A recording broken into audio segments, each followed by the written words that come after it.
सो हमने convective diffusion से जो है स्टार्ट करना था, सही। सो हमने अभी तक क्या पढ़ा, मॉलिक्यूलर डिफ्यूजन और एग्जांपल्स क्या थी, मास ट्रांसफर की, and furthermore analogy between heat and mass transfer. Now moving towards convective diffusion.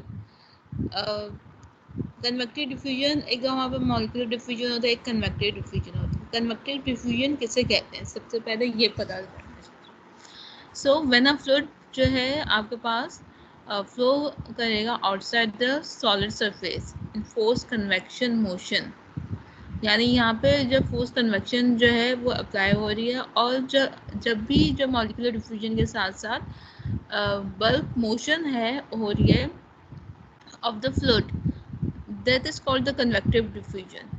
अब इसमें जो है रेट ऑफ कन्वेक्टिव डिफ्यूजन हम किस तरह जो है डिफाइन कर सकते हैं, इसमें J A equals to C A P A D, that is J is the molar flux which is equals to the concentration of the component A into VAD, that is the relative velocity of component with respect to the frame of reference, जिससे वो जो है move कर रहा है with average velocity, जिसे हम U कह रहे हैं। अच्छा, VAD को जो है फर्दरमोर जो है respect to the frame of reference के लिहाज से जो है वो VAD क्या बनेगा, that is the UA minus U, यानी वो अगर कोई भी कंपोनेंट जिसका जो है रेट ऑफ फ्लक्स जो है, मोलर फ्लक्स जो है वो हम कैलकुलेट कर रहे हैं इन कन्वेक्टिव डिफ्यूजन, वो बन जाएगा J A equals to C A consideration of that particular component A into U A, कि वो कंपोनेंट जो है मूव करेगा with a particular velocity minus U, that is the average velocity. Then हमारे पास जो है u किसके इक्वल है, equals to C A U A plus C B U B divide C, यानी यू सी जो है वो आपके पास C A U A plus C B U B के इक्वल था। देन हम जो सी ए यू ए जो है, यानी हमारे पास कंसंट्रेशन और जो जब वेलोसिटी जो है मल्टीप्लाई कर रहे हैं, सही, यानी kilomole per metre cube into आपके पास मीटर पर सेकेंड, सही। तो that is the N A N plus N B C B U B. Then furthermore इसे हमने जो है सिंप्लीफाई किया है as per the fix law, जिसका हमारे पास फिक्स लॉस के इक्वल हमारे पास जो है जे ए किसके इक्वल था, minus D A B D C A over D Z के इक्वल था, सही। उस विच इज इक्वल्स टू किसके इक्वल, ये मॉलिक्यूलर वाला है, सही है, और ये आपके पास कन्वेक्टिव वाला है, सही, is equals to C A U A minus U. Then simplify किया ताकि हम जो है सिंप्लीफाई अब इसलिए हम जो है respect to molecular and convective diffusion के लिहाज से कर रहे हैं ताकि हमारे पास टोटल मास ट्रांसफर आ जाए, बिकॉज अगर पास टोटल मास ट्रांसफर किसके इक्वल होगा, that would be the sum of the molecular mass transfer and the convective mass transfer, इससे molecular diffusion plus convective diffusion भी कह रहे हैं। सिंपली हमने सिंप्लीफाई किया इसे, यहाँ पे सी ए यू ए में सी ए यू था, सही, लेफ्ट साइड पे लेके चले गए तो इसे माइनस का साइन आ गया। देन फर्दरमोर हमें पता है कि सी ए यू ए किसके इक्वल है, एन ए के इक्वल है, माइनस अब यहाँ पे हमने क्या किया, सी ए कॉमन लिया, वैसे ये अब यू किसके इक्वल था, यू आपके पास जो है N A plus N B के इक्वल था divide by C.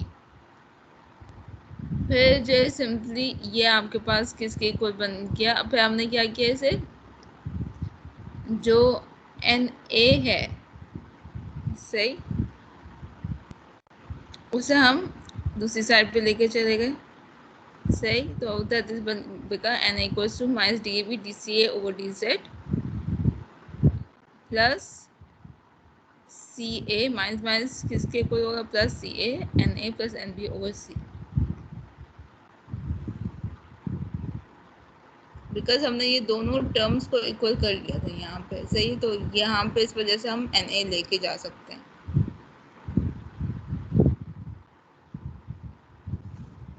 Total mass transfer for gases किसके इक्वल है? इफ अगर हम total mass transfer in terms of gases की बात करें तो हमारे पास एटलीस्ट 2 गैसेस होनी चाहिए, सही है। अगर हम सिर्फ जो है अगर बाइनरी मिक्सचर की बात कर रहे हैं, सही है, एटलीस्ट जो है 2 गैसेस होनी चाहिए। अगर मल्टीपल गैसेस की बात कर रहे हैं, मल्टीपल सिस्टम ऑफ गैसेस, तब दैट्स व्हाई 2 एंड मोर जो है हम कंसिडर करते हैं, बट एटलीस्ट 2 तो हों, बिकॉज 2 के इट्स इम्पोर्टेंट कि आपके पास मास ट्रांसफर हो, सही। मास ट्रांसफर के लिए मैंडेटरी है। If A and B are ideal gases in a mixture, the ideal gas law may be applied to each gas separately and to the mixture. Ideal gas law हम apply करेंगे on gas A and gas B. अगर हम gas A जो है उसमें जो है mass transfer हो रहा है, सही है, वो high concentration towards lower concentration जा रही है, सही। तो हम आइडियल गैस लॉ जो है ए पे अप्लाई करेंगे। पहले हमारे आइडियल गैस लॉ पर the P V equals to N R T के इक्वल होता है। देन हम रीअरेंज करेंगे इस इक्वेशन को, that is P equals to N over V R T. और एन ओवर वी किसके इक्वल होता है? इसकी यूनिट्स इक्वल होते हैं, is equal to the concentration, that is the molar concentration के इक्वल है सी।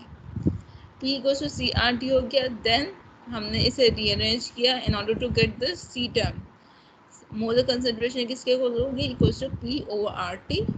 अगर हम गैस ए की बात कर रहे हैं तो then molar concentration of A becomes PA over RT, that is CA equals to PA over RT. then हमें जो हमारे पास टोटल मास ट्रांसफर की इक्वेशन थी उसमें हम जो CA की टर्म है वो हम सब्सटीट्यूट, जो C की टर्म है वो हम सब्सटीट्यूट करेंगे। हमारे पास टोटल मास ट्रांसफर की क्या टर्म थी, जो इक्वेशन थी, N A equals to minus D A P D C A over D Z plus C A N A plus N B over C.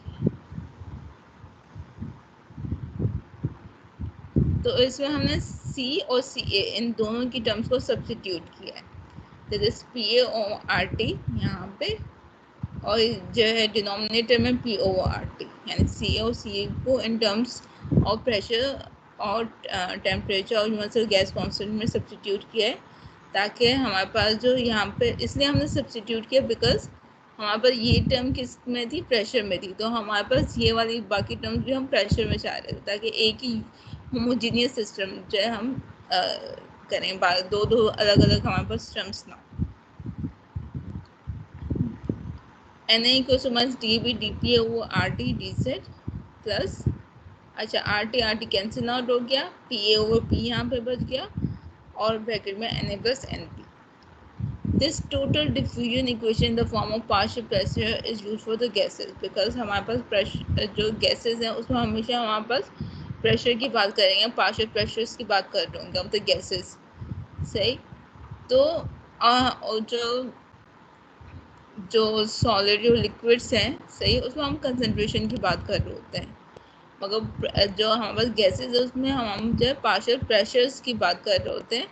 तो उस वजह से हमारे पास ये एक टोटल मास ट्रांसफर की जो इक्वेशन है फॉर गैसेस, तो इट वाज मैंडेटरी कि हम जो कंसंट्रेशन की टर्म है उसे हम जो है पार्शियल प्रेशर में कन्वर्ट कर लें।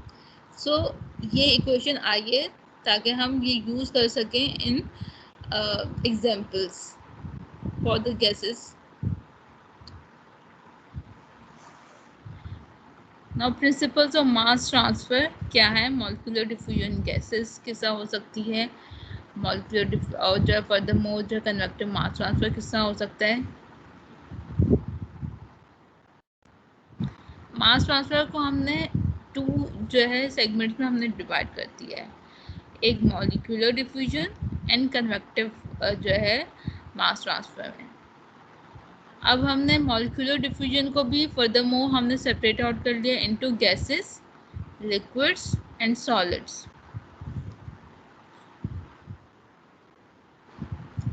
नो मॉलिक्यूलर डिफ्यूजन गैसेस किस तरह होती है? मॉलिक्यूलर डिफ्यूजन गैसेस में हमारे पास जो है क्या पढ़ेंगे? एक सबसे पहले हम introduction, then equimolar counter diffusion क्या होती है, diffusion of gases A and B and convection term, gas A diffusing through stagnant, non-diffusing B, and diffusion through varying cross-sectional area and diffusion coefficient for gases, and at last हम पढ़ेंगे equimolar counter diffusion.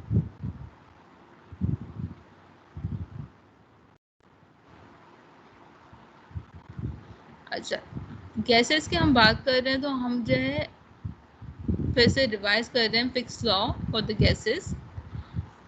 That is हमारे पास क्या थी, molecular diffusion from CA1 to CA2 from Z1 to Z2. हमारे पास से Na equals minus DAB dCA over dZ, which is equals to Na equals to minus DAB CA2 minus CA1 divided by Z2 minus Z1. यानी हम simply हमने जो integration apply कर दी और limits हमने apply की हुई हैं CA1 CO2 और Z2 और Z1 के बीच में. आइडियल गैस लॉ हमने अप्लाई किया इसमें. तो हमारे पास जब मॉलिक्यूलर डिफ्यूजन की अगर हमसे बात करूँ, मॉलिक्यूलर मास ट्रांसफर, उसकी क्वेश्चन हमारे पास आ गई है Na equal to minus DAB PA2 minus PA1 over RT Z2 minus Z1.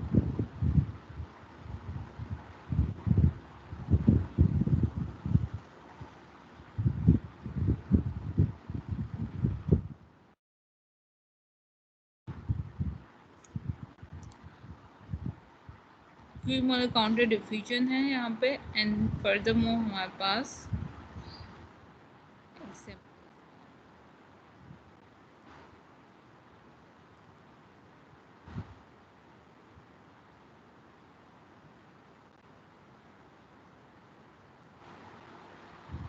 So equimolar counter diffusion से पहले मैं चाह रही हूँ कि आप लोगों को जो पहले के टॉपिक्स हैं वो देखते हैं. डिफ्यूजन कैसे A प्लस बी सही diffusion confusion. Let's start with the equimolar counter diffusion. Equimolar counter diffusion में आपके पास क्या होगा कि एजम्पशंस हमने सबसे पहले कंसिडर किए कि डिफ्यूजन हमारे पास स्टेडी स्टेट में होगी, गैस मिक्सचर हम आपके पास बिहेव करेगा आइडियली, आइडियल गैस लॉस जो है अप्लाई होंगे, और फर्दरमोर टेम्परेचर हमारे पास कांस्टेंट रहेगा. डिफ्यूजन हमारे पास कांस्टेंट एरिया में होगी. सही. जब ये हमने जो है सारे assumptions की बेसिस पे हम इक्विमोलर काउंटर डिफ्यूजन जो है वो हम इनकाउंटर करेंगे इन gases. When the mass transfer rates of the two components are equal and opposite, the process is said to be equimolar counter diffusion. यानी इस इक्विमोलर काउंटर डिफ्यूजन में अगर हम गैसेस की बात कर रहे हैं, सही, तो हम मास ट्रांसफर हम दोनों कंपोनेंट्स का हम कंसिडर करेंगे, वो इक्वल होगा, that is equi. Furthermore counter होगा, यानी दोनों जो अपोजिट डायरेक्शन में मूव कर रहे होंगे, that is Na equals to minus Nb होगा. Such a process occurs in the case of the box with the movable partition. यानी एक जो बॉक्स है जो कि मूवेबल पार्टीशन के साथ मूव कर रहा है, उससे उस केसेस में हम जो है इक्विमोलर काउंटर डिफ्यूजन जो है वो इनकाउंटर कर सकते हैं. It also occurs in a distillation column, जब आपके पास मोलर लेटेंट हीट जो होती है दोनों कंपोनेंट्स की वो सेम हो, that is molar latent heat of component A equal हो molar latent heat of the other component. At any point in the column, a falling stream of liquid is brought into contact with a rising stream of vapor, with which it is not in equilibrium. So the less volatile component जो होगा वो transfer हो जाएगा from the vapor to the liquid, and the component होगा वो जो है transfer होगा opposite direction में. If the molar latent heat of the components are equal, the condensation of a given amount of less volatile component जो होगा वो easily जो release हो जाए करेगा exactly the same amount of latent heat required to volatilize the same molar quantity of more volatile component. Thus हमारे पास एक interface पे आपके पास जो है consequently through the liquid and vapour phase equimolar counter diffusion जो हो रही होगी। इसे फिर से मैं जो है इस एग्जांपल को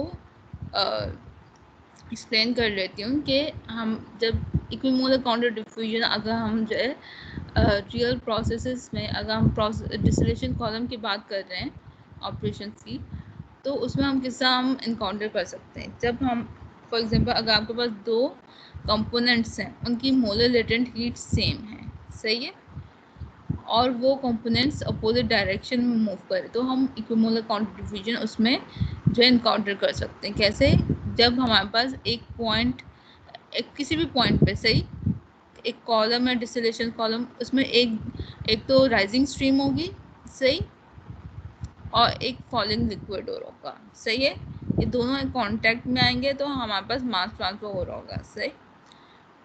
तो अब ये दोनों कांटेक्ट में आए, जो कि ये दोनों जो इक्विलिब्रियम में नहीं थे, सही, कांटेक्ट में आए, देन हमारे पास जो है less volatile component, less volatile component वो होगा जो कि आपके पास लिक्विड स्टेट में होगा, सही। वो कंपोनेंट जो जो इजिली वोलेटाइल नहीं हो रहा होगा, सही। यानी इसका मतलब है कि जिसकी जो है जिससे ज़्यादा लेटेंट हीट चाहिए होगी इन ऑर्डर टू वेपराइज, सही है, वो जो ट्रांसफ़र होगा from the vapour to the liquid, यानी वो लिक्विड की फॉर्म में बन रहा होगा, सही। और जो मोर वोलेटाइल कंपोनेंट होगा वो लिक्विड से वेपर में जाएगा, यानी ये दोनों जो है अपोजिट डायरेक्शन में जो है जा रहे होंगे। एक लिक्विड से वेपर बन रहा है, एक वेपर से लिक्विड बन रहा है, सही है।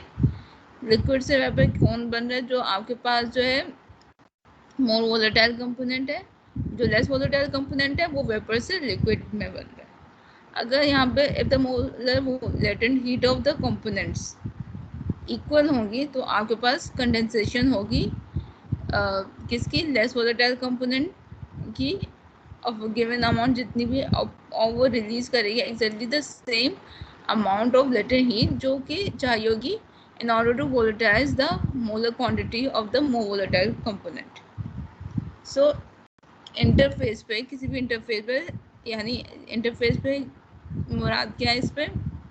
जहाँ पे आपके पास लिक्विड और वेपर दोनों का जो है कॉन्टैक्ट है, इंटरफेस है, सही। उस पे through out the liquid and vapour phase equimolar counter diffusion आपके पास अकर हो रही होगी, और इसके अकॉर्डिंगली आपके पास NB equal to minus Na है, सही, यहाँ पे Na equal to minus NB है। Toluene and benzene in distillation column, ये भी एक एग्जांपल है इक्विमोलर काउंटर डिफ्यूजन की। Furthermore the burning of carbon in air is also an example of the equimolar counter diffusion. So let us consider the toluene and benzene in distillation column. Let us consider a mixture of benzene and toluene which is being rectified. The vapor rising through the column is brought into intimate contact with the liquid falling down so that mass transfer takes place between the two streams. The less volatile component जो होगा for toluene in this case in the vapor condense होगा और pass on to the liquid phase, while the more volatile component benzene in the liquid phase vaporizes by utilizing the latent heat of condensation जो कि release हो रही होगी किससे? टॉलिन से। Thus आपके पास vapor phase gets more and more enriched in benzene, जबकि आपके पास लिक्विड फेज जो है एनरिच हो रहा होगा टॉलिन में। सिंस आपके पास molar latent heat of vaporisation जो है बेंजीन और टॉलिन की इक्वल है, सही है। 1 मोल ऑफ टॉलिन जो है कंडेंस हो रहा होगा 1 मोल ऑफ बेंजीन से जो कि वेपराइज हो रहा है, provided there is no loss, heat loss नहीं हो रही फ्रॉम द कॉलम। जो पिछली एग्जांपल थी उसे ही हमने जो है इन terms of टॉलिन and benzene in distillation column में कंसिडर किया है कि आपके पास वेपर जो है राइज हो रहा है from the column to the column, वो और जो है वो कांटेक्ट में आ रहा है विद द लिक्विड जो फॉल हो रहा है from the above of the distillation column. ये दोनों जो है कांटेक्ट में है तो आपके पास मास ट्रांसफर हो रहा है। फॉर एग्जांपल आपके पास लेस वोलेटाइल कंपोनेंट कौन सा है? टॉलिन है, सही है। वो इन द वेपर फेस में था, सही, वो कंडेंस हो रहा है इनटू द लिक्विड फेस, और जो मोर वोलेटाइल कंपोनेंट है बेंजीन, वो लिक्विड फेस से वेपर फेस में जा रहा है। तो आपके पास जो चीज़ जो वेपर फेस में जा रही है, फॉर एग्जाम्पल बेंजीन, तो वेपर फेस जो है एनरिच हो रहा है मोर बेंजीन में, और लेस वोलेटाइल कंपोनेंट वेपर से लिक्विड फेस में जा रहा है, सही। तो आपके पास टॉलिन जो है वो एनरिच हो रहा है in the more in the liquid phase. Since हम आपके पास molar latent heat of vaporisation benzene और टॉलिन की इक्वल है ऑलमोस्ट, यानी आपके पास जो 1 मोल ऑफ टॉलिन जो है वो गेट्स कंडेंस्ड जब आपके पास जब 1 मोल ऑफ बेंजीन जो है गेट्स वेपराइज्ड, सही है। यानी आपके पास जो है Na माइनस NB है। माइनस इसलिए शो कर रहा है, माइनस साइन जो काउंटर मूवमेंट को शो कर रहा है, यानी ये दोनों अपोजिट डायरेक्शन में जो है मूव कर रहे हैं। एक जो है लिक्विड टू वेपर जा रहा है, सही है, एक वेपर टू लिक्विड आ रहा है, दोनों अपोजिट डायरेक्शन में। The bonding of carbon in air, assuming complete combustion, अगर हम कंप्लीट कंबशन जो है एज्यूम कर रहे हैं, तो कार्बन डाइऑक्साइड आपके पास जो है सिर्फ ये प्रोडक्ट बन रहा होगा, कार्बन मोनोऑक्साइड नहीं बन रही होगी। सो for 1 mole of oxygen diffusing to the carbon surface through the surrounding air film, 1 mole of carbon dioxide diffuses out. This is also an example of the equimolar counter diffusion.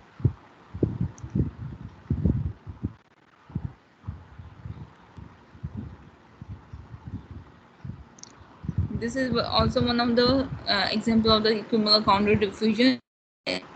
Burning of carbon in air जो है हम देख सकते हैं। इसमें क्या है, जब हम कंप्लीट कंबशन जो है इनकाउंटर कर रहे होंगे, तो कार्बन डाइऑक्साइड हमारे पास सिर्फ यही प्रोडक्ट बन रहा होगा, जिसमें 1 मोल ऑफ ऑक्सीजन जो है वो डिफ्यूज हो रहा होगा into the carbon surface and producing the 1 mole of carbon dioxide, जो कि डिफ्यूजेस आउट हो रहा होगा from the carbon surface.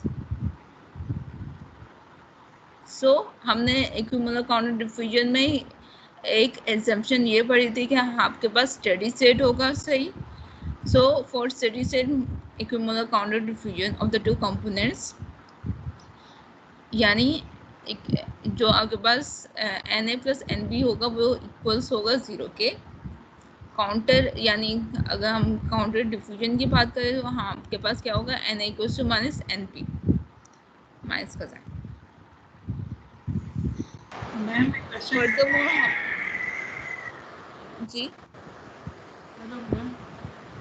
Ma'am ये जो बर्निंग ऑफ कार्बन एयर आपने बताया, उसके अंदर तो काउंटर डिफ्यूजन मतलब अपोजिट डायरेक्शन पे नहीं समझ में आई, उसके सिर्फ कार्बन वन साइड मूव कर रहा है बस। इसे मैं समझा देती हूँ। Burning of carbon in air, सही। इसमें हमने क्या कंसिडर किया कि हमारे पास कंप्लीट कंबशन हो रही है, सही। कंप्लीट कंबशन हो रही है, तो आपके पास जो है सिर्फ CO2 जो है आपके पास प्रोडक्ट बन रहा होगा, CO नहीं बन रहा होगा साथ में, सही। तो इसमें हमने क्या किया, इसमें कार्बन डाइऑक्साइड आपके पास सिर्फ प्रोडक्ट बन रही है जब आपके पास 1 मोल ऑफ ऑक्सीजन जो है डिफ्यूज हो रहा है into the carbon surface, C plus O2, सही है। आपके पास क्या बनाएगा, CO2 बना रहा होगा।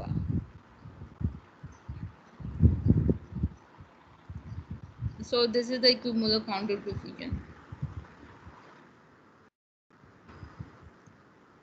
और अच्छा, काउंटर किस तरह से है, इसलिए कि आपके पास जो है ऑक्सीजन जो है आ रही है on the surface of the carbon, यानी अपवर्ड से लोअर की तरफ आ रही है। यहाँ पे कार्बन की कोई सरफेस होगी, फॉर एग्जांपल यहाँ पे कोल है, सही है। ऑक्सीजन जो है एटमॉस्फेयर से इस कंपोनेंट पे आ रही है, फॉर एग्जांपल, सही। फिर जो है ये बना रहा है CO2। CO2 कहाँ से बन रही है, ये बर्निंग हो रही है, सही। अब ये कार्बन से ओरिजिनेट हो रही होगी ना, सही है, क्योंकि इसके इंटरफेस कार्बन और जो है ऑक्सीजन का जो इंटरफेस है, इस पे जो है इसके इंटरफेस से हमारे पास ऑरिजिनेट हो रही है CO2, सही है, रिएक्शन हो रहा है, तो टू अपवर्ड जो है CO2 जो है प्रोड्यूस हो रहा है।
जी अब आवाज आ रही है? जी एक्चुअली में जो नेट जो है डिस्कनेक्ट हो गया था, इस वजह से जो है कॉल ड्रॉप हो गई। सो हमारे पास जो है इक्विमुलर काउंटर डिफ्यूजन की जो है डेरिवेशन हम कर रहे थे फॉर द गैसेस। सो हमारे पास steady state equimolar counter diffusion है, दैट इज आपके पास जो है Na plus Nb equals to 0 होगा, सही, और Na equals to minus Nb हम देख सकते हैं। फर्दरमोर हमारे पास जो है Na किसके इक्वल था आपके पास, minus DAB dPA over RT dZ plus PA over P into Na plus Nb के इक्वल था, जो हमने पिछली इक्वेशन में हमने किया है।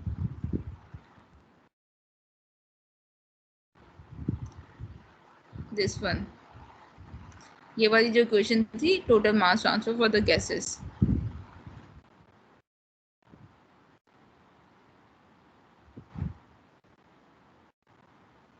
सो अब हमारे पास Na plus Nb equal to 0 है, दैट इज या तो हम Na प्लस Nb की जगह डायरेक्ट 0 पे पुट कर सकते हैं या फिर सिंपल Na की जगह माइनस Nb पुट कर सकते हैं। दोनों जो है एक ही चीज़ है, बिकॉज आपके पास माइनस Nb प्लस Nb हो जाएगा, दैट इज जो है 0।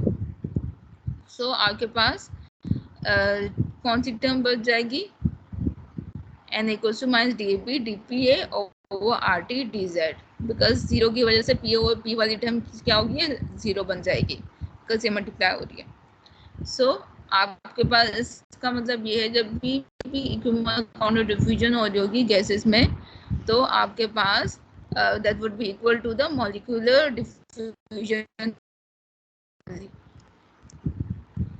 For steady state diffusion through constant area Na, सही है, इज कांस्टेंट। अगर आपके पास कांस्टेंट एरिया के थ्रू जो है स्टेडी स्टेट डिफ्यूजन हो रही है, सही है, तो आपके पास Na जो है वो कांस्टेंट रह रहा होगा, सही है। पर तो वहाँ हमने एजम्पशन जो थी जब हम इक्विवेलेंट काउंटर डिफ्यूजन कर रहे थे उसमें भी हमने कांस्टेंट एरिया की बात की थी इसमें, तो डिफ्यूजन जो हो रही होगी वो थ्रू कांस्टेंट एरिया हो रही होगी।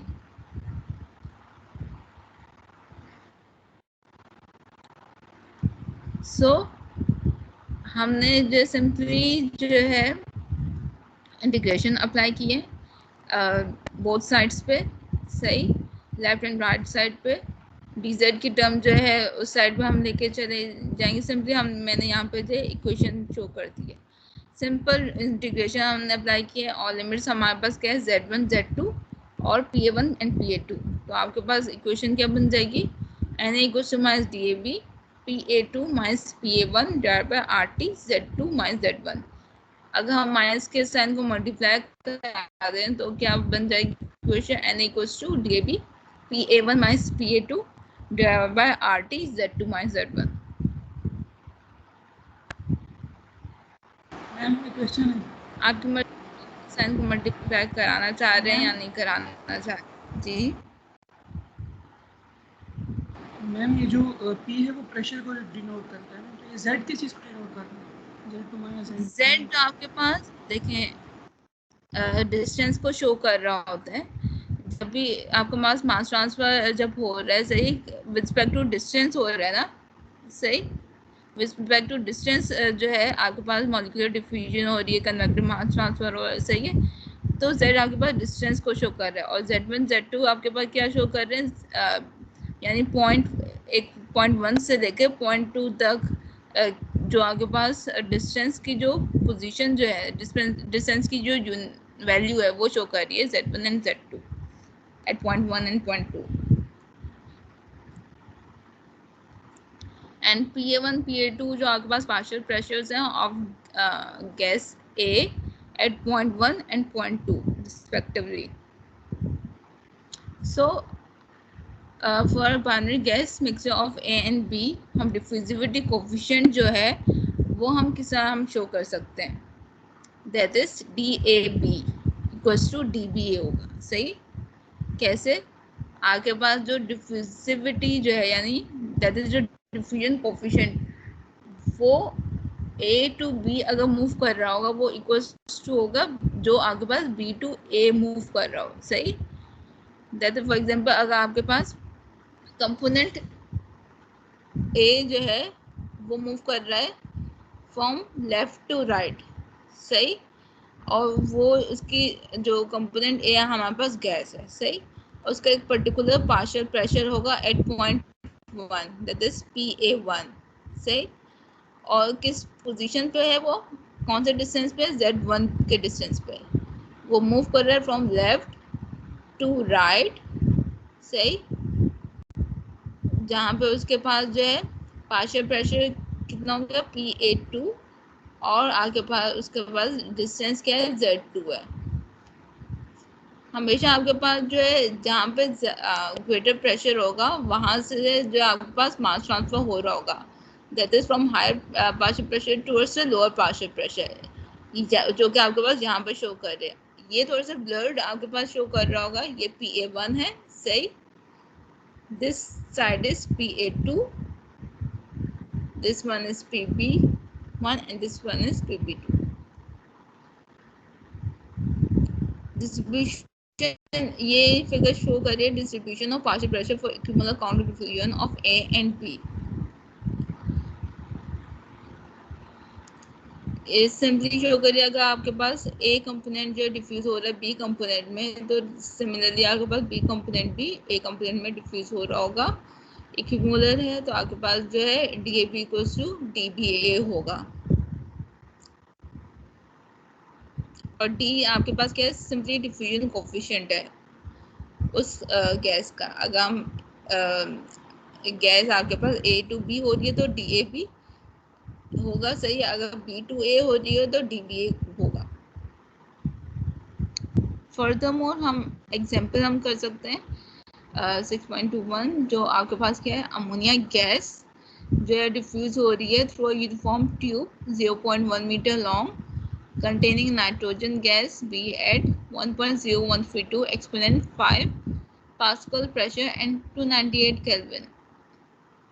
The diagram is similar to figure 6.21. At point 1 आपके पास PA1 जो है वो यानी partial pressure at point 1 given है 1.013 exponent 4 पास्कल। point 2 पे आपके पास पार्शियल प्रेशर जो है 0.2 गिवन है 0.507 एक्सपोनेंट 4 पास्कल।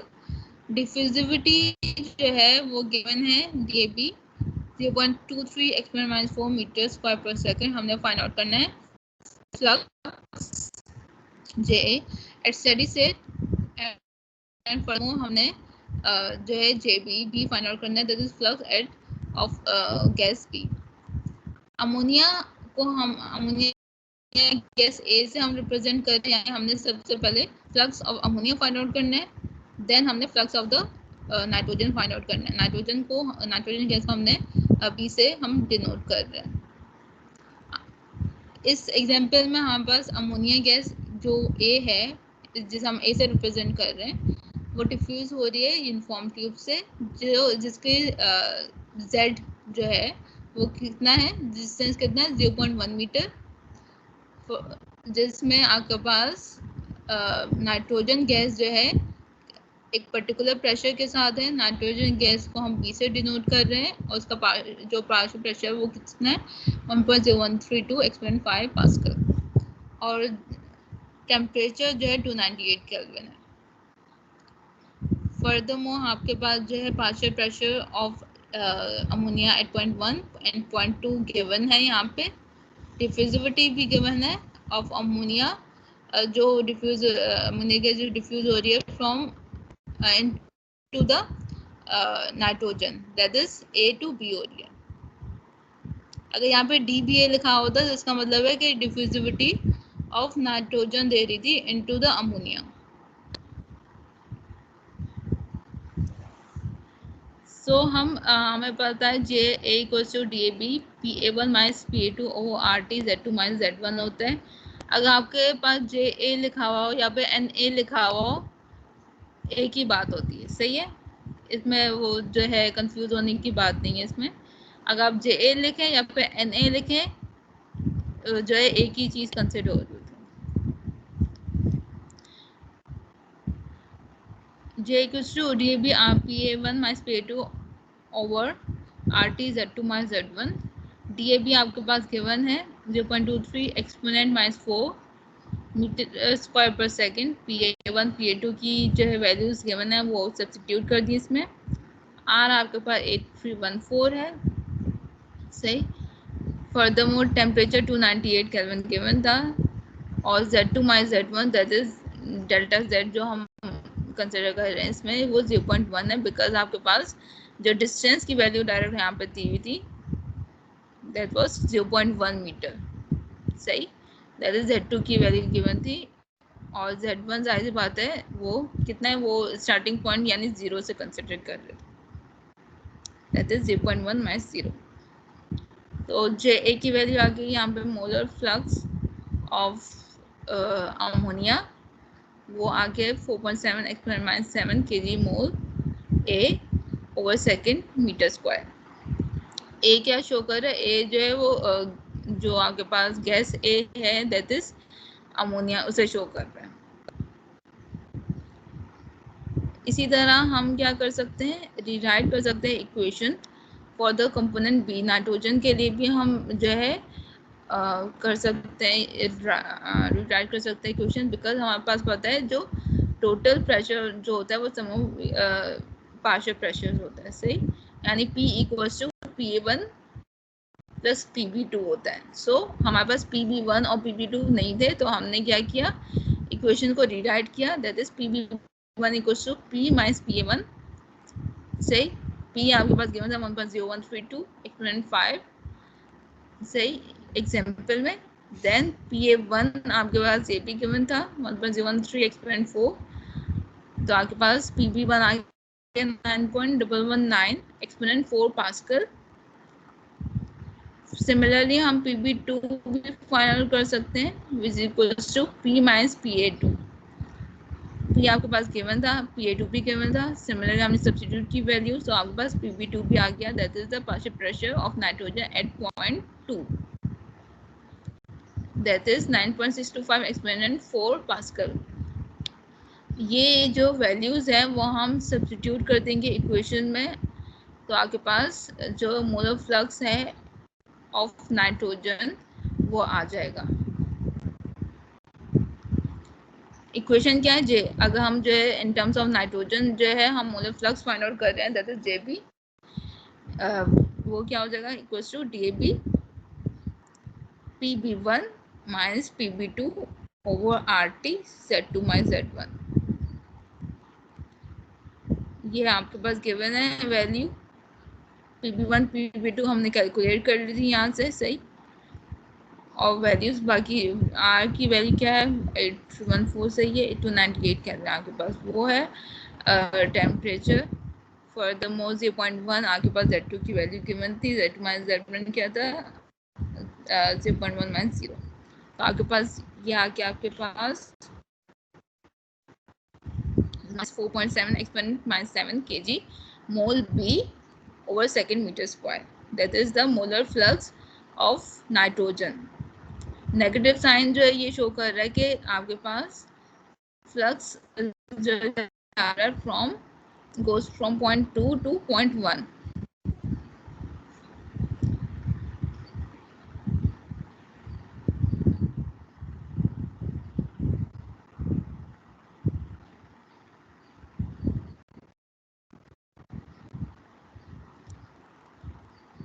फर्दर हम नॉन इक्विमुलर काउंटर डिफ्यूजन जो है हम पढ़ेंगे।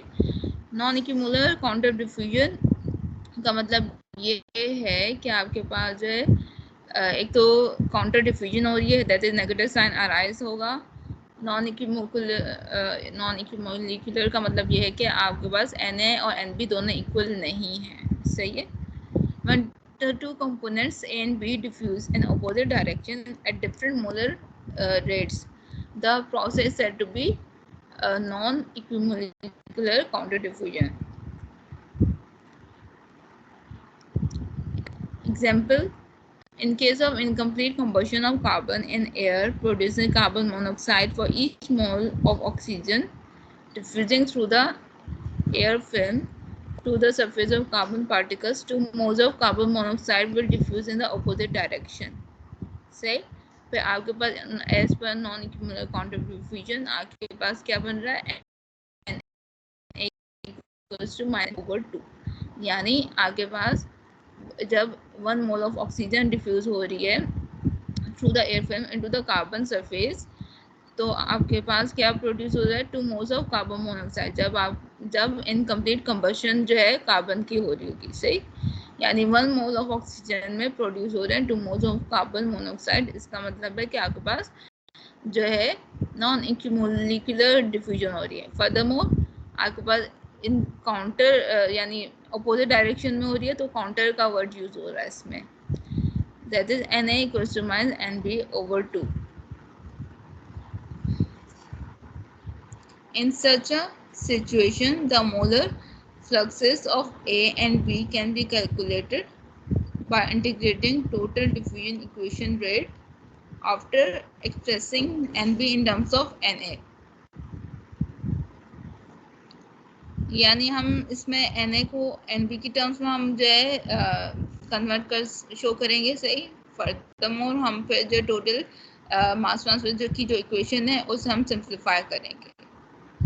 So non equilibrium counter diffusion is also encountered in distillation where the molar latent heat of vaporization of the components are different. One of the example आगे बार non equilibrium counter diffusion की distillation कॉन्स में भी encounter होती है जब आपके पास molar latent heat of vaporisation जो है कंपोनेंट्स की डिफरेंट होती है तो आपके पास डिफरेंट जो है पॉइंट्स पे जो है आपके पास प्रोडक्ट्स जो है मिल रहे होते हैं आपके पास।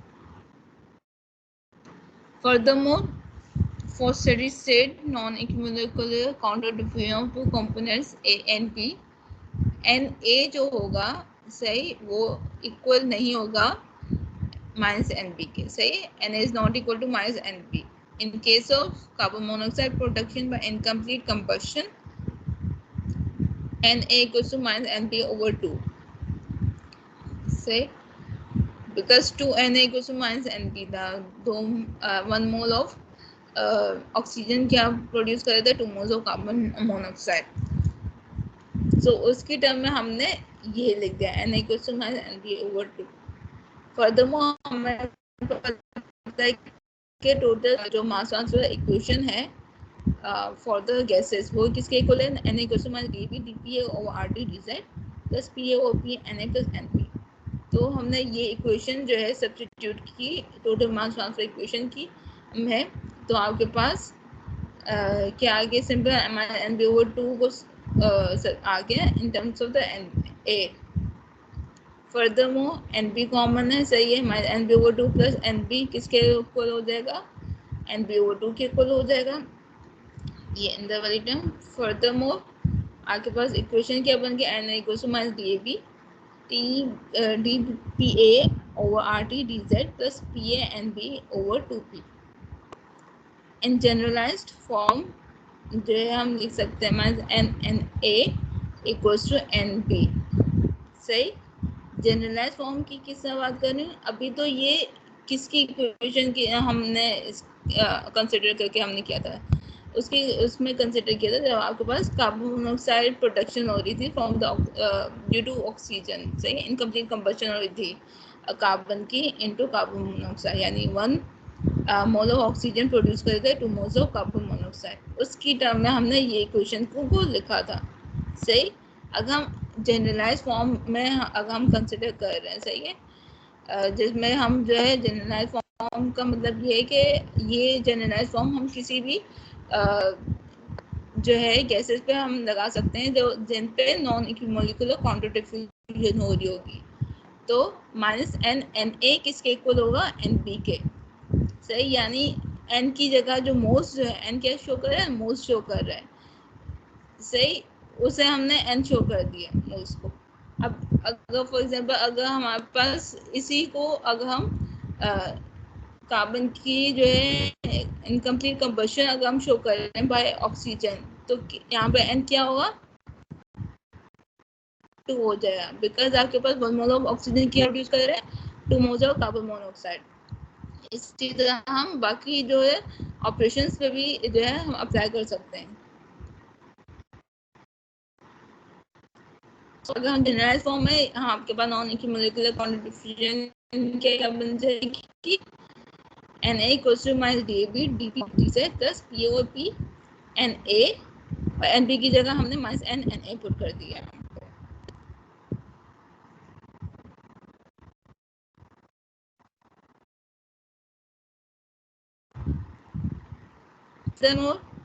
क्या किया इसमें हमने Na की ताकि आगे बाद एक जनरलाइज फॉर्म आ जाए, सही। यहाँ पे भी Na की टर्म्स थी या और जो राइट साइड पे भी थी, सो हमने सारी Na की टर्म्स को लेफ्ट साइड पे पुट कर दिया, Na को कॉमन लिया 1 minus PA over PT 1 minus N।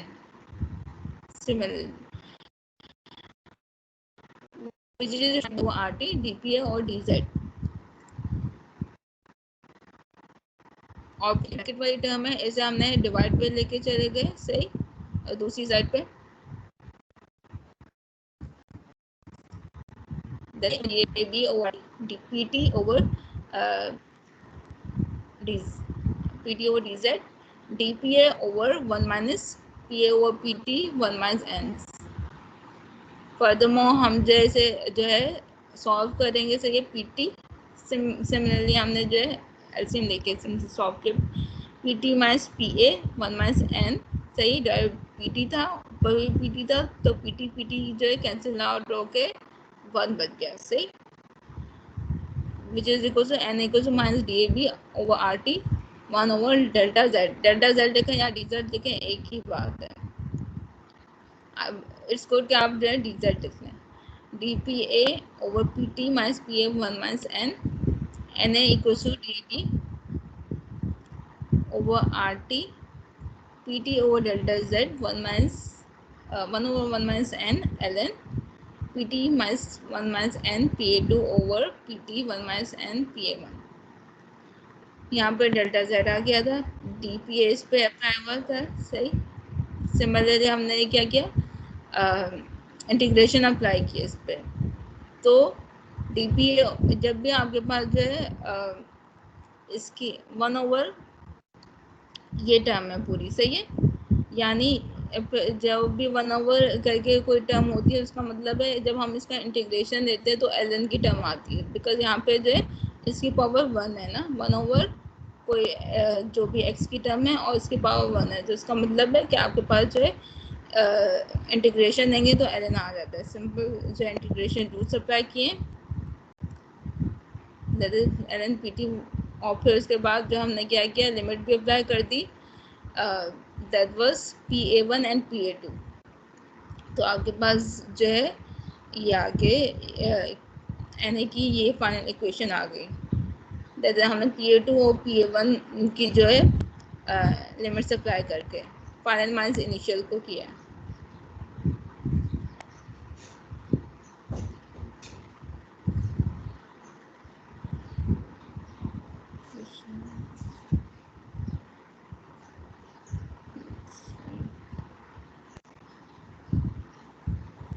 Furthermore non इक्विमोलिकुलर counter diffusion जो है, इसके एग्जांपल्स देख लेते हैं। इसमें नॉन इक्विमोलिकुलर काउंटर डिफ्यूजन को एक्सप्लेन करने के लिए हमारे पास एक स्पीशी है A, जो कि गैसियस मिक्सचर में डिफ्यूज हो रही है through a 3 millimeter thick film and reaches a catalyst surface where the reaction A2 into 3B takes place, यानी A जो है कन्वर्ट हो रहा है into 3B, और आपके पास जो है गैसियस मिक्सचर में जो है A और B है, से और जो है A into 3B कन्वर्ट हो रहा है, और आपके पास 3 मिलीमीटर थिक फिल्म है, यानी आपके पास जो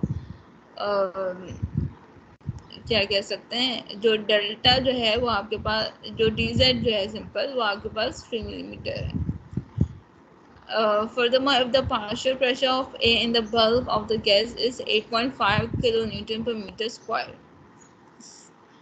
and the diffusivity of A is 2 exponent minus 5 meter square per second, यानी आपके पास DAB का आपके पास गिवन है 2 exponent minus 5 meter square per second, partial pressure of A भी गिवन है, that is 8.5 kilonewton per meter square, सही। फर्दरमोर आपके पास हमने फाइंड आउट करना है molar flux of A given the pressure and temperature of the system are 101.3 kilopascal and 297 Kelvin।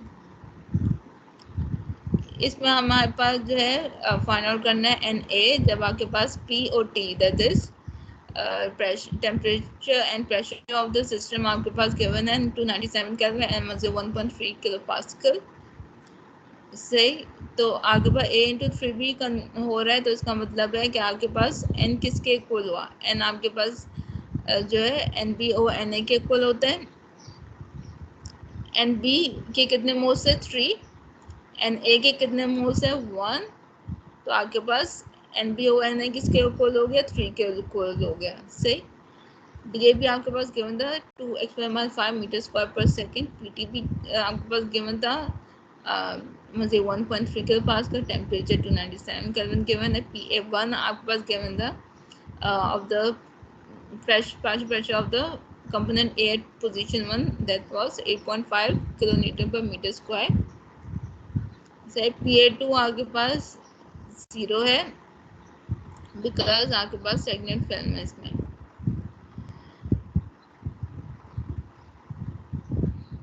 फिर furthermore and और इस वजह से क्योंकि आपके पास जो है डायरेक्शन होके जो है कंपोनेंट स्टेगनेंट फिल्म नहीं आपके पास डायरेक्शन हो रहा है, सही है, ए जो कन्वर्ट हो रहा है इनटू बी कंपोनेंट, सही। तो आपके पास प्रोडक्ट में आपके पास ए तो है ही नहीं, ए कुछ बचा ही नहीं है, सही। तो इसका मतलब आपका पार्शियल प्रेशर 0.2 जो है वो आपके पास 0 है, क्योंकि एट 0.2 आपके पास जो डायरेक्शन होके प्रोडक्ट बन रहा है direct. So N A equals to DAB over RT PT over delta Z। वो जो इक्वेशन हमने फाइंड आउट की थी नॉन इक्विमोलर काउंटर डिफ्यूजन में, वो हम इक्वेशन यहाँ पे लगाएंगे, सही। ये पूरी इक्वेशन लिखी हुई है यहाँ पे। DAB की वैल्यू क्या थी 2x⁻5 metre square per second, 81314 आपके पास R था, टेम्परेचर 297 केल्विन था। PT that was the pressure of the system, वो आपके पास गिवन था 101.3 किलो पास्कल। डेल्टा Z आपके पास 3 मिलीमीटर था, that was 3x⁻³ metre, in terms of metre बात कर रही हूँ, तो ये वैल्यू है। n आपके पास 3 था, दैट इज 1/1 - n की जगह 3, सही। और यहाँ पे n हमने फाइंड आउट किया हुआ है। और PA2 आपके पास क्या है 0 है, सही।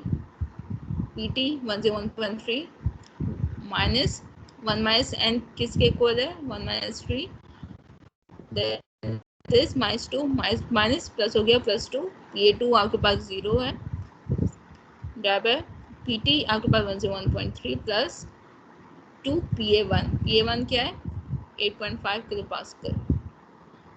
तो आपके पास जो molar flux of component A आ गया, that is 2.12 x⁻5 kilo mole पर मीटर स्क्वायर सेकेंड।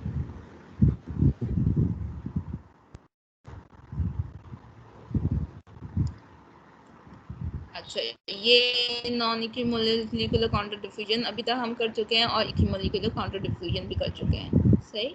गैसेस की बात करें इसमें। अब हम diffusion of component A through a stagnant layer of component B।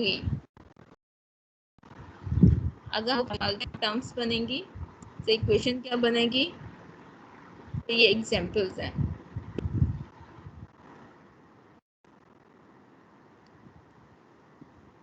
So diffusion, जब भी यहाँ पर कोई कंपोनेंट डिफ्यूज हो रहा है through a stagnant layer of component B, सही। तो हमने क्या किया, एक कुछ एग्जाम्पशंस है वो हमने एज्यूम किए हैं। फॉर एग्जांपल इसमें डिफ्यूजन जो है अकर्स होगी स्टेडी स्टेट में। अच्छा, हम जब हम इसलिए कर रहे होते हैं ताकि आपके पास सिंप्लीफाई करने के लिए terms, simplify for simplification purposes हम एग्जाम्पशन जो है वो हम कंसिडर कर सकते हैं। कोई भी जो इक्वेशन डिराइव हो रही होती है, कोई भी इक्वेशन हो, सही है, वो कुछ ना कुछ एग्जाम्पशन पे बेस्ड कर रही होती है। विदाउट एनी एग्जाम्पशन कोई इक्वेशन जो है वो हम फॉर्म ही नहीं कर सकते, सही। तो अगर हम यहाँ पर diffusion of component A through a stagnant layer of component B जो है वो कंसिडर करें, तो उसकी बेसिस पे हमने कुछ एग्जाम्पशंस जो है हम कंसिडर करें कि हाँ बस स्टेडी स्टेट डिफ्यूजन होगी। फर्दरमोर आपके पास जो गैस मिक्सचर जो है आइडियली बिहेव करेगा, दैट इज आइडियल गैस होगी। फर्दरमोर टेम्परेचर जो है कांस्टेंट होगा थ्रू आउट, डिफ्यूजन अकर्स हो रही है थ्रू कांस्टेंट एरिया। एग्जांपल है इसके लिए क्या हम कंसिडर कर रहे हैं कि पूल ऑफ वाटर जो कि हमने फेस कैन ट्रे जो कि कॉन्टैक्ट कर रही है with the stream of unsaturated air के साथ। अनसैचुरेटेड एयर इसलिए क्योंकि आपके पास जो है जो पूल है, सही, उस पर एयर आ रही है, सही। अगर वो सैचुरेटेड होती तो मास ट्रांसफर होता ही नहीं, आपके पास जितने पूल में वाटर होता है सही उतना ही रहता आपके पास, सही है, नो मास ट्रांसफर होता है, सही। अनसैचुरेटेड एयर है तभी आपके पास मास ट्रांसफर हो रहा होता है, और इसी वजह से आपके पास जो पूल में वाटर होता है वो डिफ्यूज होकर इनटू द एयर जाता है। So long as the air remains unsaturated, water molecules will diffuse into that air.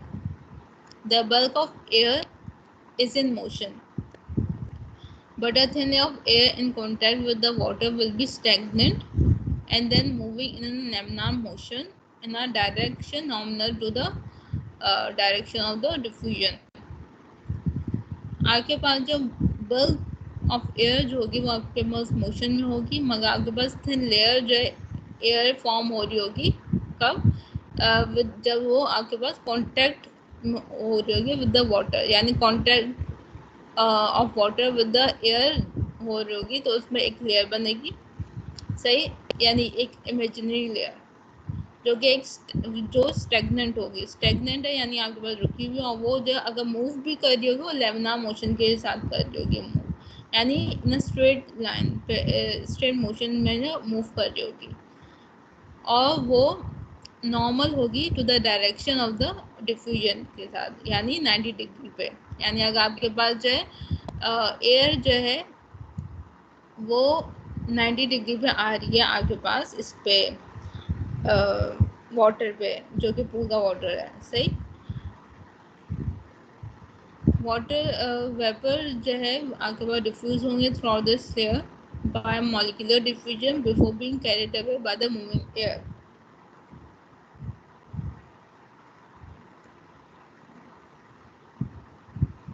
सो आपके पास जो है एन ए जो है दैट इज हम molar flux of component A वो हम लिख सकते हैं which is equals to minus जो आगे पर टोटल मास ट्रांसफर की इक्वेशन है वो हम लिख सकते हैं n equals to minus DAB dPA over RT dZ plus PA over P NA plus NB।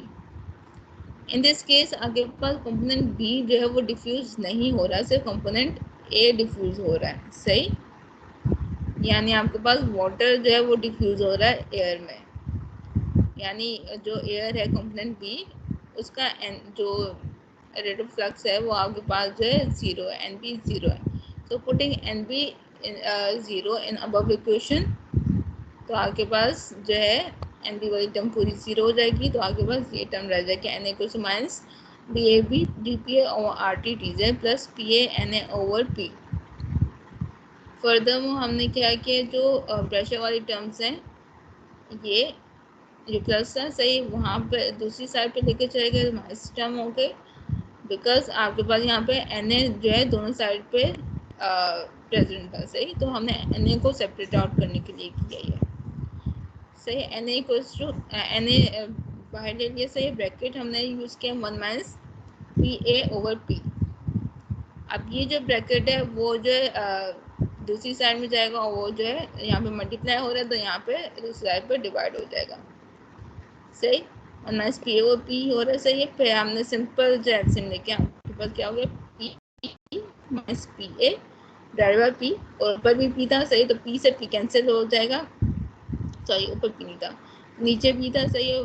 यहाँ पे ये वाला जो नीचे जो पी आ रहा होगा वो ऊपर चला गया जो यहाँ पे नजर आ रहा है, ये रहा, तो N A D Z equal to minus D A B P D P A over R T P minus P A, से अब हम इस पर इंटीग्रेशन अप्लाई कर सकते हैं। हियर एन ए जो है वो कांस्टेंट है since the diffusion is taking place at steady state पे हो रही है, तो आगे एन ए कांस्टेंट होगा, एन ए कांस्टेंट होगा यानी इस जो इंटीग्रेशन साइन के ये बाहर रह रहा होगा, सही है। अगर जो एन ए यहाँ पे कांस्टेंट नहीं होता तो आगे बाद जो इंटीग्रेशन जो एन ए पे भी अप्लाई हो जाती। तो फॉर सिंप्लीफिकेशन पर्पसेस हमने जो है एज्यूम किया है कि एन ए जो है वो कांस्टेंट होगा, एन ए जहाँ पे स्टेडी स्टेट होगा through the constant area. Integrate करेंगे बिटवीन लिमिट्स 1 and 2 इस पूरी इक्वेशन को, सही, dz जो है वहाँ पे, अच्छा एन डी जेड पहले यहाँ पे लेके आ गए, सही। अब हमने इंटीग्रेशन अप्लाई की पॉइंट 2 और पॉइंट 1 के बीच में, यानी Z2 और Z1 और PA2 और PA1 जो है लिमिट्स हैं आपके पास। तो आपके पास क्या आ गए हैं इसमें Na Z2 minus Z1 integration limit apply करने के बाद minus DAB P over RT ln P minus PA2 over P minus PA1। यानी पहले यहाँ पे अगर मैं इंटीग्रेशन की बात करूँ यहाँ पे, तो बिफोर द लिमिट, सही है, सिंपल इंटीग्रेशन अप्लाई की, अभी लिमिट्स अप्लाई नहीं की, तो क्या आता है यहाँ पे Na Z आ जाता है माइनस DAB P और RT ln P minus P आ जाता है। सही। फिर हमने लिमिट्स अप्लाई की तो P minus PA2 divide by, सही है, ln में जो है अगर माइनस हो रहा होता है तो वो किसके इक्वल होता है, डिवाइड के इक्वल होता है। सही। P माइनस PA1 यानी फाइनल माइनस इनिशियल, और यहाँ पे जो फाइनल माइनस इनिशियल क्या है, Z2 माइनस Z1 से। फिर हमने सिंपली जो रीअरेंज किया इस इक्वेशन को, तो आ गया है Na equals to minus DAB P over RT Z2 minus Z1 ln P minus PA2 over P minus PA1 as PB2 equals to P minus PA2, because आगे बस जो है जो टोटल प्रेशर होता है वो सम ऑफ पार्शियल प्रेशर्स के equal होते हैं, P equals to PB2 plus PA2 और जो है P equals to PA1 plus PB1 होता है। तो अगर हम जो है PB2 और PB1 की बात करें तो किसके इक्वल हो जाएगा, PB2 equals to P minus PA2 और PB1 किसके इक्वल होगा, equals to P minus PA1। तो हमने सिमिलरली जो है सब्स्टिट्यूट किया है इन दोनों को इस इक्वेशन में, तो आपके पास क्या इक्वेशन बन गई है, n equals to minus DAB P over RT Z2 minus Z1 ln PB2 over PB1। Furthermore आपके पास क्या सिंपल जो पहले ये वाली जो बात बताई इस यहाँ पे इक्वेशन वाली, वो किसके इक्वल है, P equals to PA1 plus PB1 और P equals to PA2 plus PB2, जो यहाँ पे भी लिखा हुआ, but in terms of PB2 और PB1 लिखा हुआ। सो हम इन दोनों इक्वेशंस को कंपेयर करेंगे, ये वाली इक्वेशंस हैं, इन्हें कंपेयर करेंगे तो आपके पास जो है PB2 माइनस PB1 हम लिख सकते हैं which is equals to PA1 minus PA2। Similarly हमने क्या किया, PA1 प्लस PB2 को इक्वल्स किया PA2 प्लस PB2 से, in order to get PB2 minus PB1 वाली टर्म। SPBM, सही, PBM किस जो है इक्वल्स है आपके पास PB2 minus PB1 over ln PB2 over PB1। हम आपके पास जो है partial pressure of the mixture है आपके पास कंपोनेंट B का, जैसा हम हीट ट्रांसफर में LMTD होता है, यहाँ पे जो है इन टर्म्स ऑफ पार्शियल प्रेशर आपके पास PBM होता है। सही। अगर हम जो है मास ट्रांसफर ऑफ गैसेस की बात कर रहे हैं उसमें,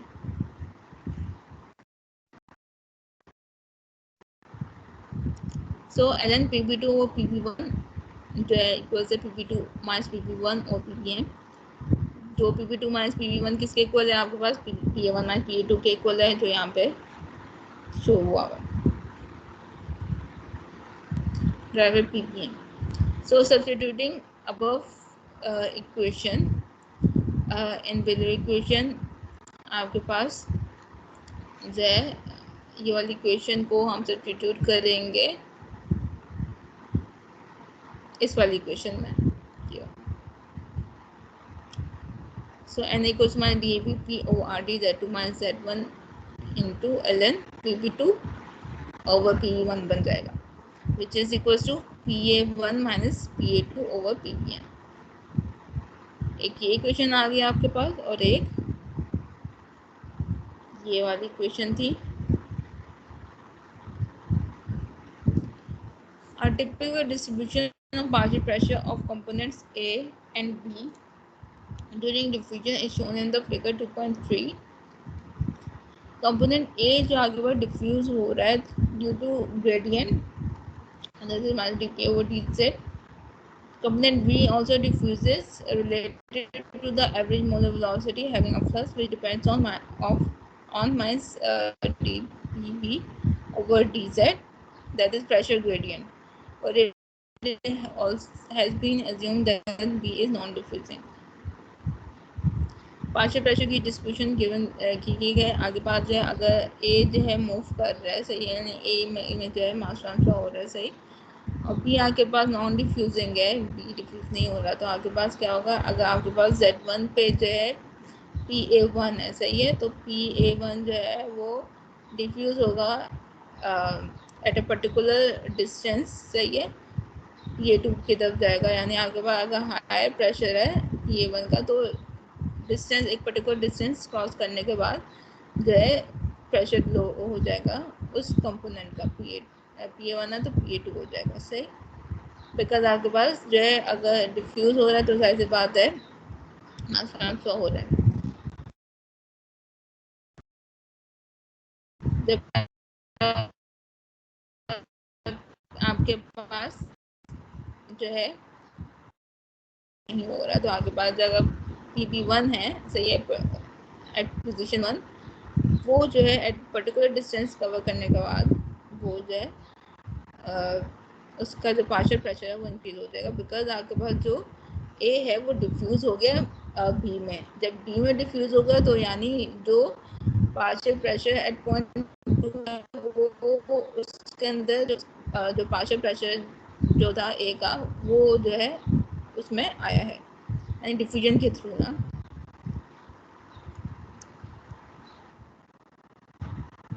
एग्जाम्पल 2.2, इसमें हम component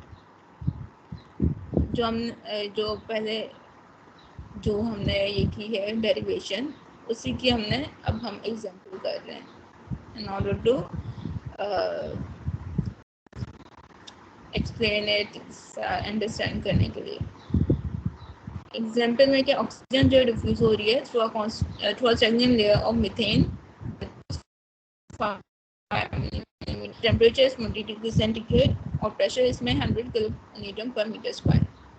Concentrations of oxygen on the two sides of the film are 15% and 5% by volume. The diffusivity of oxygen in methane at 20 degrees centigrade and 100 kilonewton per meter square is 2.046 × 5 meter square per second. Calculate हमने करना है rate of diffusion of oxygen in kilomole per meter square second. Furthermore हमें find out कि हमारे पास rate of diffusion के लिए अगर pressure जो है वो हमने इंक्रीज करके 200 किलोमीटर पर मीटर स्क्वायर हो जाए, जबकि अदर कंडीशंस हमारे पास वही है। डेटा में आपके पास टेम्परेचर क्या है 293 केल्विन, 20 डिग्री सेंटीग्रेड है सही, केल्विन में कन्वर्ट किया यानी 273 में प्लस कर दिया, आपके पास 273 + 20 कितना हो गया 293 केल्विन। प्रेशर आपके पास 100 किलोमीटर पर मीटर स्क्वायर है गिवन है सही। Z आपके पास 5 मिलीमीटर थिक दिया है, यानी थिकनेस आपके पास दी है that is 5 millimetre. In terms of metre कितने किसके इक्वल है 0.005 मीटर। PA1 आपके पास है 100 × 0.15 बिकॉज इसमें जो है the temperature is 20 and pressure is 100 kilometer per meter square और concentration of oxygen on the two sides of the film are 15 और 5%। सही, तो यानी 100 जो है यानी PA1 किसके इक्वल है P और जो परसेंटेज दी हुई थी ऑफ दैट कंपोनेंट सही ऑफ ए कंपोनेंट 100 × 15% यानी 0.15, तो यहाँ ये किसके इक्वल हो गया 15 kilometre per metre square. Furthermore हम PB1 फाइंड आउट कर सकते हैं, PB1 किसके इक्वल है P - PA1 के इक्वल होगा। P क्या है गिवन है 100 और जब PA1 हमने कैलकुलेट किया है that is 15, 100 - 15 85 kilometre per metre square. अच्छा, अब concentration of oxygen the two side of the film 15% और 5%। 15% वाला तो हमने कर लिया, 5% यानी जो है PA2 हम कर सकते हैं, PA2 = 100 × 5% that is 0.05 तो आपके पास PA2 किसके इक्वल आ गया 5 kilometre per metre square. Similarly हम PP2 फाइंड आउट कर सकते हैं। PP2 किसके इक्वल है P माइनस PA2 के इक्वल है, that is 100 minus 5 that is equal to 95 okay kilometre per metre square. PBM आपके पास इसके इक्वल है 95 plus 85 that is P1 plus PP2 divided 2 that is 90 kilometre per metre square. ये भी आपके पास गिवन है 2.046 experiment 5 metre square per second, जो कि यहाँ पे डेटा में मेंशन कर दिया। हमने अभी सबसे पहले rate of diffusion of oxygen in kilomole per metre square second find out करना, दैट इज हमने Na फाइंड आउट करना। Since the values of PB1 and PB2 are very close, arithmetic average is quite justified. सही, that is हमने PBM हमने किया था P1 plus PB2 over 2. This being a case of diffusion of one gas through the stagnant layer of another gas, so using equation हमने ये वाली equation use की है, यानी कुछ जो कि आपके पास जिसमें एक कंपोनेंट डिफ्यूज हो रहा होता है through the stagnant layer of, तो ये वाली इक्वेशन यूज की Na equal to minus DAP P over RT Z2 minus Z1 PA1 minus PA2 और PBM। सब्स्टिट्यूट की वैल्यूज DAP की वैल्यू सब्स्टिट्यूट की प्रेशर आपके पास गिवन था R आपके पास 8.14 होता है, टेम्परेचर 293 Z2 माइनस Z1 आपके पास क्या था 5 मिलीमीटर थिक था दैट इज 0.005, Z1 आपके पास 0 था, PA1 आपके पास हमने यहाँ पे कैलकुलेट किया है 15 और PA2 आपके पास 5 कैलकुलेट हमने किया है, और PB हमने कैलकुलेट किया था that is 90 kilometre per metre square. 90 हमने पुट कर दी यहाँ पे, तो Na आ गया minus 1.87 experiment minus 8 kilomole per metre square second. ये तो आपके पास Na आ गया, दैट इज जो पार्ट ए जो है वो आपके पास कंप्लीट हो गया, rate of diffusion of oxygen in kilomole per metre square second. अब हमने बी में क्या फाइंड आउट करना है, what will be the rate of diffusion if the total pressure is raised to 200 kilometre per metre square. यानी पहले हमारे पास total pressure P जो था वो 100 किलोमीटर पर मीटर स्क्वायर था, अब P जो है 200 किलोमीटर पर मीटर स्क्वायर हो गया। तो फिर अब क्या होगा इसमें जो बाकी की टर्म्स है वो हमने फाइंड आउट करने होगी। ये भी पहले क्या था 2.046 पर minus 5 metre square per second and 100 kilometre per metre square, तो अगर P प्राइम जो है वो 200 किलोमीटर पर मीटर स्क्वायर है, सही, तो आपके पास DAB प्राइम क्या होगा equal to DAB P over P prime. Values put की तो आपके पास DAB प्राइम जो है that is DAB at 200 kilometre per metre square, जब आपके पास प्रेशर है टोटल प्रेशर, तो DAB प्राइम है 1.023 experiment 5 metre square per second. Further बाकी कंडीशंस वही सेम रह रही, टेम्परेचर भी वही है, Z भी वही है, PA1 प्राइम साइज बात है, PA2 प्राइम ये सारे ऑल्टर्ड हो गए बिकॉज आपके पास टोटल प्रेशर जो है 100 की जगह 200 हो गया, तो वो हमने सिमिलरली हमने कैलकुलेट कर लिए, जहाँ पे हमने P100 कंसिडर कर रहे थे वहाँ पे 200 कंसिडर कर रहे हैं, तो PA1 क्या हो गया prime equals to P into उसकी जो परसेंटेज थी 15% ऑक्सीजन डिफ्यूज हो रहा था, 200 into 0.15 equals to 30 kilometre per metre square. Further हमने P1 प्राइम कर सकते हैं P prime minus PA1 200 minus 30 170 kilometre per metre square. Similarly PA2 prime जो हमने फाइंड आउट किया 200 minus 0.05 that is 10 kilometre per metre square. Similarly PB2 prime find out किया P minus PA2 prime करके 200 minus P dash minus PA2 dash जो है 200 minus 10 that is 190 kilometre per metre square. PBM prime हम calculate करेंगे 190 plus 170 that is PV1 prime plus PV2 prime divided by 2, that is 180 kilometre per metre square. अब जो है N ए prime हम find out कर रहे हैं, that the rate of diffusion of oxygen, जबकि आपके पास जब जो पार्शियल प्रेशर कितना था 200 किलोमीटर पर मीटर स्क्वायर।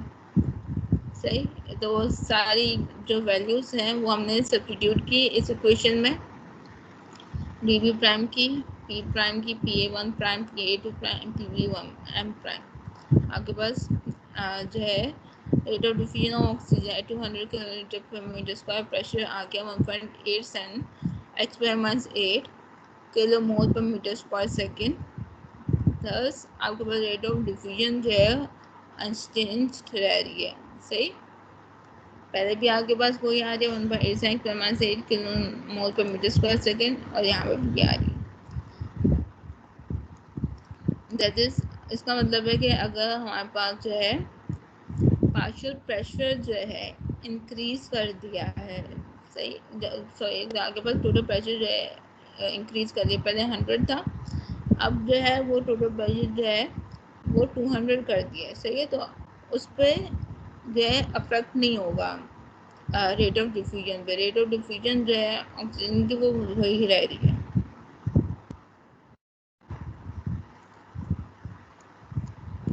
ना एग्जाम्पल 2.3 लेते हैं इसमें। एग्जाम्पल 2.3 है इसमें, calculation of rate of diffusion of one component from data on diffusion of another component. Rate of diffusion of water from a surface maintained at a temperature of 60 degrees centigrade is 2.71 experiment 4 kg per second meter square. Rate of evaporation हमारे पास given है water का at a temperature 60 degree centigrade, that is 2.79 experiment 4 kg per second meter square. Find out करना है हमने rate of evaporation of benzene from a similar surface but maintain at 26 degree centigrade if the affected film thickness are the same in both the cases. Data आपके पास है, vapour pressure of water जो है आपके पास 60 degree centigrade पे 149 millimetre of pressure of benzene at 26 degree centigrade पे 99.5 millimetre mercury है। ये आपके पास ये डेटा या तो आपके पास जो है गिवन होगा, ये गिवन होता है। अगर आप रिसर्च भी करें pressure of water at this temperature तो यही आ रहा होगा। सही, या तो टेबल मिल जाएगा इसका, या फिर जो है मैं इसकी वैल्यूज जो है दे दूंगा अगर इस तरह की एग्जाम्पल आ रही हो। Diffusivity of air water vapor at 60 degrees centigrade is 2.6 exponent minus 5 meters square per second, and furthermore diffusivity of air water vapor at 26 degrees centigrade is 0.98 exponent minus 5 meters square per second. So atmospheric pressure in both the cases is 1.013 exponent 5 Newton per meter square.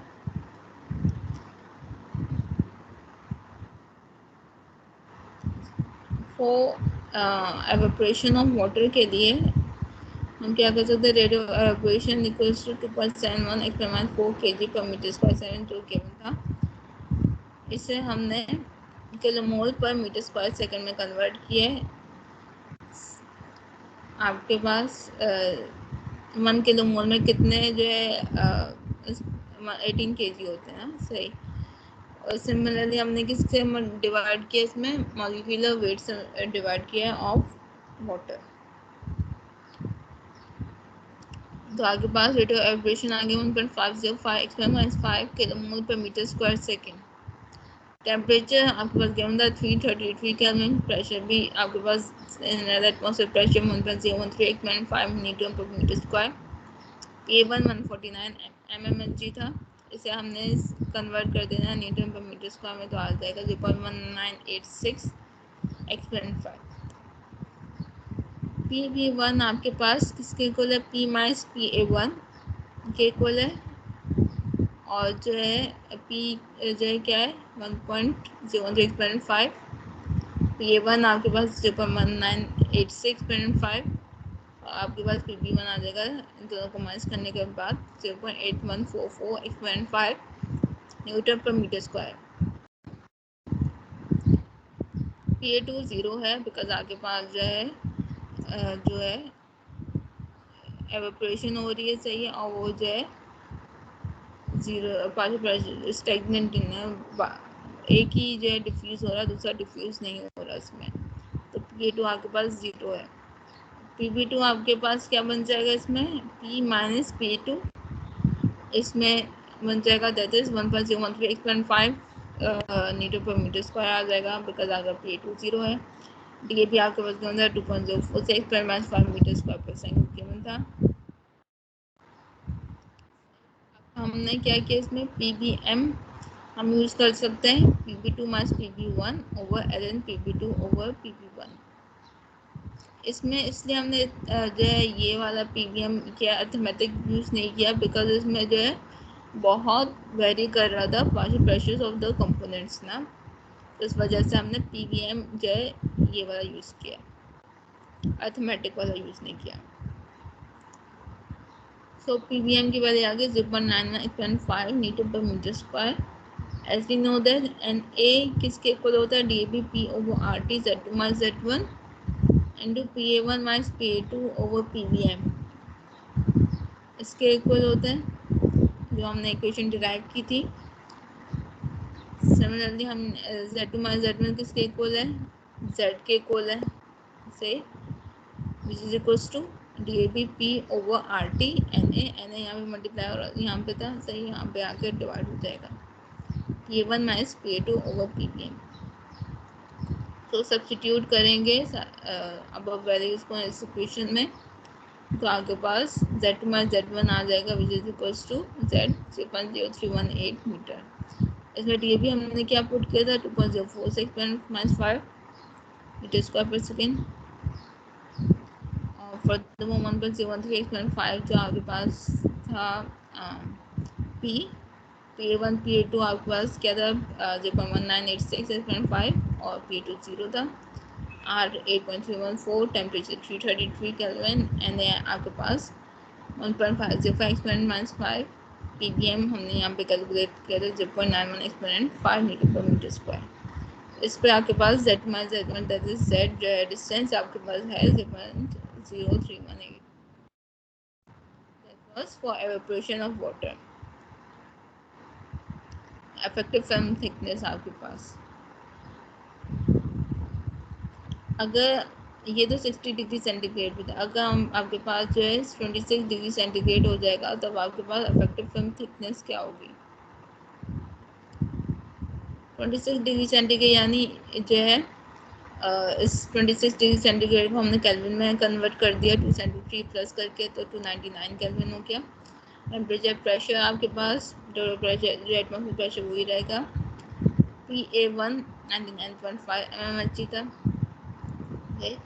0.1326 Newton per metre square. तो आपके पास जो है P minus PA1 करेंगे, PA1 आ जाएगा, PA2 आपके पास जो है 0 था, कितना Newton per metre square, PB2 क्या होगा P माइनस PA2 के इक्वल होगा, दैट इज PB2 और PA2 जो है, तो PB2 और PB1 जो है आपके पास बहुत वेरी है, तो इस वजह से हम जो है इसमें मिक्सचर जो है लेंगे प्रेशर का, इस equation PBM equal to PB2 minus PB1 over ln PB2 over PB1 values put करके आगे पास PBM आ जाएगा, दैट इज 2.9451.5 newton per metre square. Equation आपके पास ये हमने डिराइव की थी पहले,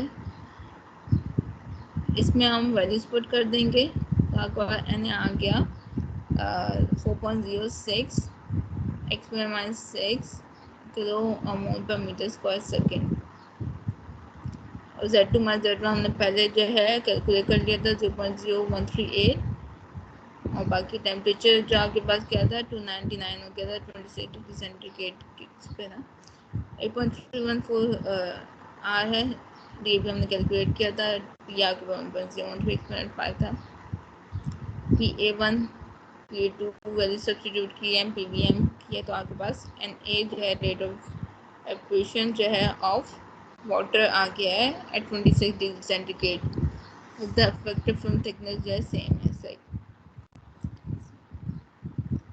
फिर से मैं इसे जो है फिर से मैं बता रही हूँ कि इसमें मैंने किया है कि इसमें rate of evaporation of water हमने फाइंड आउट करना गिवन था, फाइंड आउट करना था from a surface maintain at temperature of 20 degree centigrade आपके पास गिवन है। रेट ऑफ एवपोरेशन गिवन था 2.7 kg per second metre square 60 degree centigrade पे। हमने फाइंड आउट करना था rate of evaporation of benzene from a similar surface जबकि maintain हो रही है 26 डिग्री सेंटीग्रेड। अब अगर आपका इफेक्टिव फिल्म थिकनेस जो है same in both cases, that is Z2 minus Z1 जो है जो rate of evaporation of water का होगा वही आपके पास जो है rate of evaporation of benzene का भी होगा, Z2 माइनस Z1 दोनों में सेम होगा। तो हमने सबसे पहले क्या किया, जो rate of evaporation of water का हमने पहले कंसिडर किया था, इसमें हमने किया कंसिडर और इसे जो है रेट ऑफ एवपोरेशन वाटर को इन terms of the kilomole per metre square second में कन्वर्ट किया by dividing it by molecular weight of water. Temperature आपके पास 60 डिग्री सेंटीग्रेड था, इन टर्म्स ऑफ केल्विन जो है 233 केल्विन है। प्रेशर आपके पास केल्विन था। PA1 आपके पास जो है that is 149 mmHg, that is 60 degree centigrade पे जो है partial pressure of air, sorry partial pressure of water at 60 degree centigrade now. सही, फिर हमने PV1 किया, P माइनस PA1, PA2 आपके पास 0 था बिकॉज आपके पास जो है सिर्फ A जो है डिफ्यूज जो आपके पास एक ही कंपोनेंट आगे डिफ्यूज हो रहा है इनटू अनदर कंपोनेंट, दूसरा कंपोनेंट हो रहा है। सही, तो PA2 आपके पास 0 सिंपल एवपोरेशन ऑफ वाटर हो रही है। सही, यानी वाटर ही कन्वर्ट हो रहा है जो इनटू वेपर्स। तो आपके पास PV2 क्या हो जाएगा, P माइनस PA2। सही, DAB आपके पास था,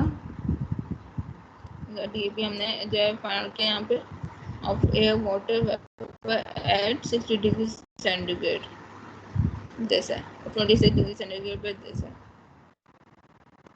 PVM हमने अप्लाई किया, सही, PVM फाइंड आउट किया, फिर हमने NA वाली जो क्वेश्चन थी उसमें हमने जो सब्स्टिट्यूट कर ली सारी NA हमने जो है kilomole per metre square second में कन्वर्ट कर लिया था पहले, फिर रेट ऑफ एवपोरेशन वाटर था। सही, और फिर यहाँ से हमने Z1 किया, फिर Z2 माइनस Z1 जो है उसे हमने यूज़ किया जब वहाँ पर एवपोरेशन बेंजीन हो रही थी। ये टर्म यूज जो है Z2 माइनस Z1 वही सेम रहा बिकॉज वहाँ पर एग्जाम्पल में यही कंडीशन दी हुई थी। अब एवपोरेशन बेंजीन जो किस टेम्परेचर पे हो रही थी, 26 डिग्री सेंटीग्रेड पे हो रही थी, तो उसे हमने टेम्परेचर जो है जाहिर बात है कितना हो गया, 299 केल्विन हो गया। 26 को डिग्री सेंटीग्रेड को हमने केल्विन में कन्वर्ट किया। प्रेशर वही है 1.73 5 मीटर पर मीटर स्क्वायर एटमॉस्फेरिक प्रेशर। अच्छा, अब जो है पार्शियल प्रेशर जो है 26 डिग्री सेंटीग्रेड पे वाटर एक यानी जो है तो वो 9.5